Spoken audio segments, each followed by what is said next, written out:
Doctor Vivek Bindra, आप तो बहुत खूबसूरती के साथ बजट को एक्सप्लेन करते हैं, फाइनेंशियल इश्यूज को एक्सप्लेन करते हैं।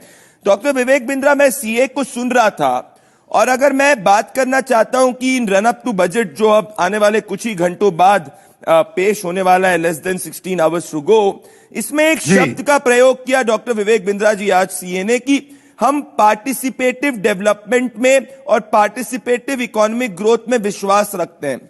अब जो एक क्षेत्र जिसमें काफी लोगों का कल बजट में नजर होगी वो है कृषि क्षेत्र, एग्रीकल्चर। इसमें सीए ने यह कहा है कि जो निजी निवेश है वो एग्रीकल्चर में पिछले 8 सालों में जितना बढ़ा वो पिछले 20 सालों में कंपैरेटिवली उतना नहीं बढ़ा है। तो आप कृषि, अगर मैं आपसे बात करना चाहूं, जब ये जो इकोनॉमिक सर्वे को सुनने के बाद में, पढ़ने के बाद में, it's a very exhaustive document, आप किस तरीके से, आपकी क्या एक्सपेक्टेशंस हैं ये जो लास्ट फुल टाइम बजट है इस सरकार का, डॉक्टर विवेक बिंद्रा? धन्यवाद। देखिए, थैंक यू। अगर मेरी आवाज साफ आ रही है, मैं आपको आ रही है आपकी आवाज। टर्म कॉइन हो गया है, इंडिया न्यूज के सारे दर्शकों को मैं बता दूं, स्लोबलाइजेशन। एक होता है ग्लोबलाइजेशन, इंटरनेशनल इकोनॉमिक एक्टिविटी पूरी स्लो चल रही है। पहले मैक्रो समझ लेते हैं, दुनिया भर में नौकरियां गई है बहुत तेजी से पैंडेमिक के बाद, प्राइसेस बढ़े, इन्फ्लेशन बढ़ा है, यूक्रेन और रशिया के वॉर का बहुत इफेक्ट रहा है, जियोपॉलिटिकल इश्यूज रहे, इंटरेस्ट रेट 0.5% से 4.5% हो गया 9 महीने में अमेरिका के अंदर। दो इकोनॉमी को देखना चाहिए भाई साहब, पहली आपको अमेरिका की देखनी चाहिए, दूसरी चाइना की। ये दोनों मिलकर 44% जीडीपी को दुनिया के कंट्रीब्यूट करते हैं। अमेरिका में क्या हुआ? इंटरेस्ट रेट बढ़ा, इन्फ्लेशन बढ़ा, नौकरियां गई। चाइना में क्या हुआ? इंटरनल इश्यूज, पैंडेमिक के कारण इकोनॉमी बार बार फ्लक्चुएट हुई। ये 44% दुनिया की जीडीपी को कंट्रीब्यूट करते हैं, इससे कंजम्पशन पे इंपैक्ट हुआ। ग्लोबली सब कुछ स्लो हो रहा है, जहां ग्लोबली हो रहे हैं सारे स्लो, वहां अभी भी हम कर रहे हैं ग्रो। ये ध्यान दीजिएगा मेरी बात। इंडिया की स्टोरी स्टेबिलिटी की स्टोरी है, स्टेबिलिटी, ग्रोथ, रिफॉर्म। क्यों हुआ? क्योंकि जो पिछले सालों में इंफ्रास्ट्रक्चर पे, कैपिटल स्पेंडिंग पे इंसेंटिवाइज किया मैन्युफैक्चरिंग को और फिस्कल को कंट्रोल किया है, फिस्कल डेफिसिट को जिसको बोलेंगे fiscal consolidation. Socialist tax regime नहीं रहा। इस सरकार की कुछ अच्छी चीजें रही हैं, करेज रहा है यहां पे, जिससे कर्जा कम हुआ है। हाँ, आप ये समझ लें कि 2021 में अमेरिका 5.5% ग्रो कर रहा था, चाइना 8%, जर्मनी 2%, जापान 1%, यूके 7%। हम उस समय भी 8.9% ग्रो कर रहे थे। हमारी ग्रोथ तेज रही है। 2022 में भी हम इन सबके मुकाबले हाईएस्ट ग्रोथ पर रहे हैं। 2023 में सबका हाल बुरा है। यूएस 1%, चाइना 4%, जर्मनी माइनस में चला गया, जापान 1%, यूके 0.5%। हम अभी भी 6.25% ग्रो कर रहे हैं। तो जिसने आपको कहा वो ठीक कहा, आसपास का हाल बेहाल है, लेकिन अपनी चाल अभी भी बेमिसाल है, क्योंकि यहां इंफ्रास्ट्रक्चर पे काफी अच्छा पैसा लगा है, जिसका मल्टीप्लायर इफेक्ट होता है। पीएम गति शक्ति का ऑनगोइंग इंपैक्ट है। ये जो 7 चीजें होती है ना, road, rail, airport, mass transport वगैरह। अब मैं आपको बता देता हूं भैया, अगर ये सड़कें, ये इंफ्रास्ट्रक्चर ठीक नहीं होगा, जर्मनी भी इसीलिए हारा था क्योंकि जर्मनी की टीम मजबूत थी, लेकिन लॉजिस्टिक्स, वेपन का सप्लाई नहीं हुआ, आर्टिलरी का सप्लाई नहीं हुआ, वो हार गया। जहां पड़ोसी देश हो रहे हैं फेल, अपने दियों में अभी भी बचा हुआ बहुत तेल। मैं आपको समझा देता हूं, यहां पे हमने कोविड में भी अच्छा काम किया, पीछे कुछ चीजें अच्छी रही। जीएसटी में हमारा कलेक्शन हाईएस्ट रहा है पिछले बहुत समय में, और 15% इस साल भी हाईएस्ट रहा है हमारा जीएसटी कलेक्शन।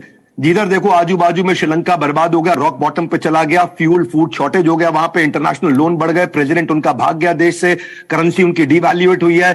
आप देख रहे हैं इन्फ्लेशन रेट वहां पे 302% बढ़ा है।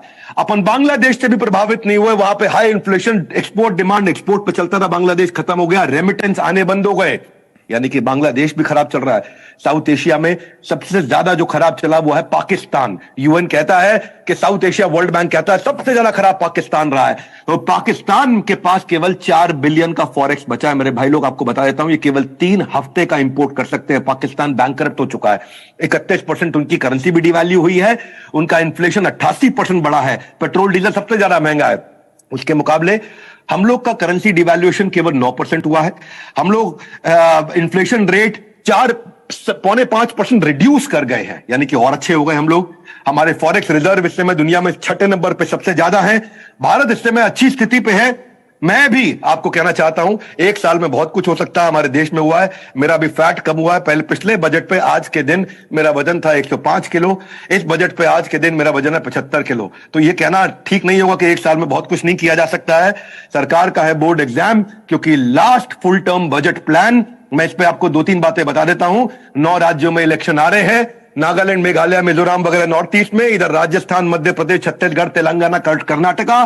बावजूद उसके हम देखना चाहेंगे कि क्या ग्रोथ एजेंडा पे काम हो रहा है। ये अमृतकाल का पहला बजट होने वाला है, इसलिए मैं, जैसे पिता जो होता है ना, वो घर में सैलरी लाता है, कुछ पैसों से बिजली पानी का बिल भरता है, कुछ खर्चे करता है, कुछ बचाता है, बड़ी प्लानिंग से घर चलाता है, ठीक उसी प्रकार हमारा बजट बनाया जाता है। ये आने वाला कल हमको दिखाता है।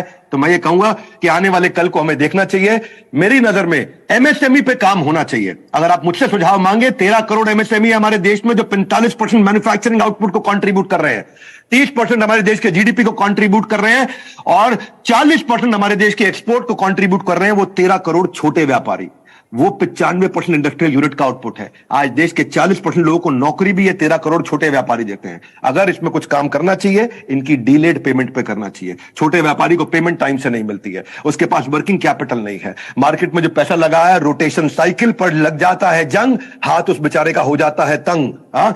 उसके चक्कर में समस्या रहती है। मैं आपको बता देता हूं, एमएसएमई समाधान योजना उतनी नहीं चल पाई। 31,000 कंप्लेंट आई, केवल 1,000 रिजॉल्व हुई।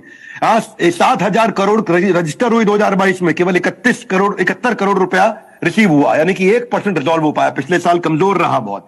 तो जो माइक्रो स्मॉल मीडियम एंटरप्राइज है, इस बेचारे को जब पैसा फंस जाता है ना बाजार में, लोग उसका पैसा रोक लेते हैं, इसको वापस नहीं करते, और उसके बाद ये जाता है बेचारा 3 महीना उनका वेट करता है, फिर 3 महीना बहस लड़ाई करता है, फिर उसके बाद में एमएसएमई समाधान योजना में जाता है। इतने में बैंक का ईएमआई और इंटरेस्ट ये बुरी तरह फंस जाता है। ये बेचारा किसके पास जाता है? और जब बिजनेस इंटरेस्ट इतना बढ़ जाता है तो काम करने में मैजिकल घट जाता है। Doctor Vivek Bindra, this is magical. मैं कहना चाहता हूं कि जितना आपके बारे में मैंने सुना था, आप उससे ज्यादा सिक्सर और 4 हिट कर रहे हो। मेरे को इतने सारे मैसेजेस आ रहे हैं, कितनी सरल भाषा के अंदर आपने इसको रखा है। This is magical doctor Vivek Bindra. I love the energy. भाई साहब, आखिरी लाइन, बिजनेस में इंटरेस्ट इतना बढ़ जाता है जी, लोन का इंटरेस्ट इतना बढ़ जाता है कि उसके बाद उसका बिजनेस करने में इंटरेस्ट घट जाता है। और जब ऐसा घट जाता है, उसके बाद जब एमएसएमई का कमजोर व्यापारी फांसी लगाता है तो उसको कोई पूछने नहीं जाता है, क्योंकि वो असली वोटर नहीं कहलाता है, लेकिन आगे देश को वही बढ़ाता है। आगे देश को वही बढ़ाता है। Very very beautifully put.